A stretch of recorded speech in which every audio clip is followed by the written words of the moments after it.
What's up, guys and girls? Jonathan here with TLD, bringing you quite possibly the most important meal of the day. Today I'm bringing you the full review to the brand new iPad 2, which comes in two different flavors, white or black. You can pick this up 16, 32, or 64 gigabytes, and you can either choose Wi-Fi or Wi-Fi plus 3G, and choose your poison with AT&T or Verizon. The iPad 2 features a resolution of 1024 by 768 across a 9.7-inch LED backlit display. On the inside of the iPad, we get a dual-core 1 GHz A5 Apple processor.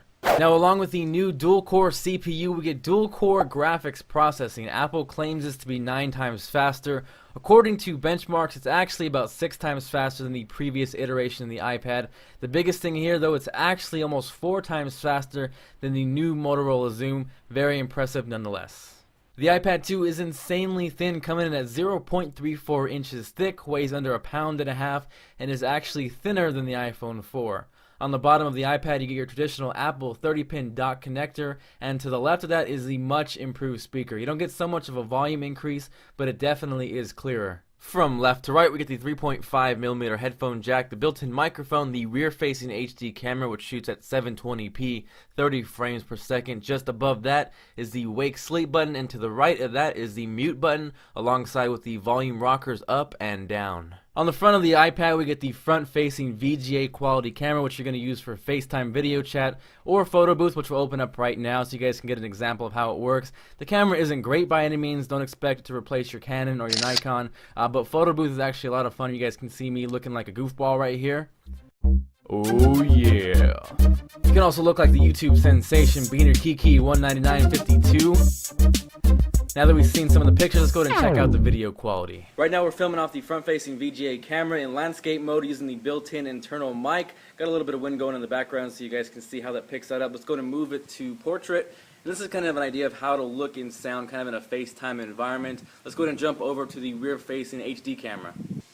Alright, so we are on the rear-facing camera. This is in 720p. This is Melody. What's up, doggy? Get a super close-up. Say hi to the TLD viewers.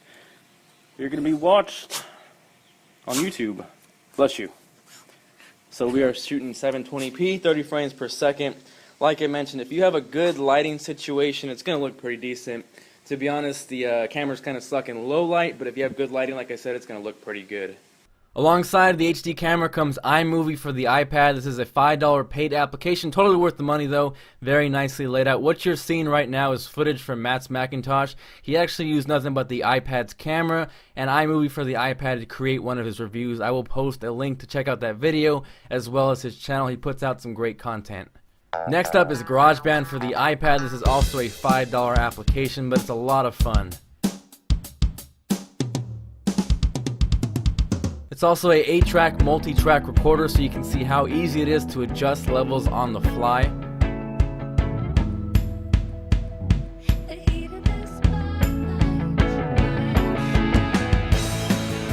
Here's an example of smart drums for GarageBand on the iPad. You can manipulate the drums, get random patterns. Pretty cool for songwriting. You can move the kicks, the snares, change it from simple, complex, loud, and quiet. Overall, I had a lot of fun playing with GarageBand. Definitely go pick this app up if you got the iPad.